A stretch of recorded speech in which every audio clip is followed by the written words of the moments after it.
How would you explain that then from your first solo, which was Something to Be, right?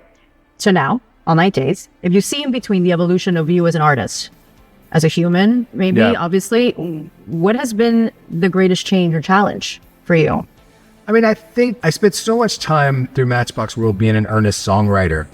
And then the first solo record was this kind of like, I was alone, I was out there alone, and there was a very much performative factor to it all. Right. Sounds like Lonely No More, sounds like This Is How Heart Breaks. I wanted to make sure that everybody knew that I was doing something completely different. Right. Right. And then as I started to settle in through Cradle Song and through each subsequent record, I mellowed back into more being just about a group of this. It's about these songs. It's not about. I'm not trying to prove anything to anyone through them. Right. I just want to connect again.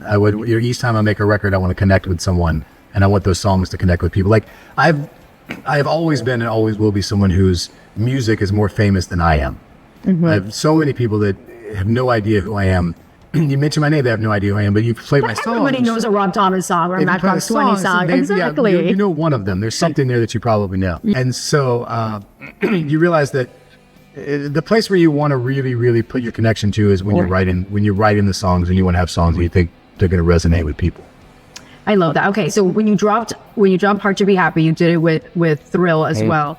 Tell me about that song and how that one came about and the meaning behind that song. Well, Throw Me, I think, is a song that can only be written if you've been together with someone for a very long time. Yes. It wasn't. I made the mistake at first, though. I used to tell people it's the perfect second wedding song, but then I had to clarify that I meant to. You mean like renewal of vows to the same or something? Person. Yes. Exactly. Don't divorce your first person if you love that. Yeah. To the same person, not your second wife. But it's funny. Like I just realized I think that it has a sentiment in it.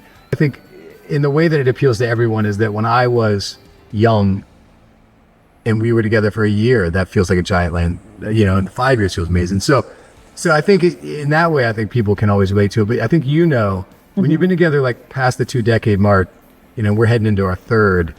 It's amazing. Yeah. There's a certain kind of bond that exists there that I hope this song speaks to.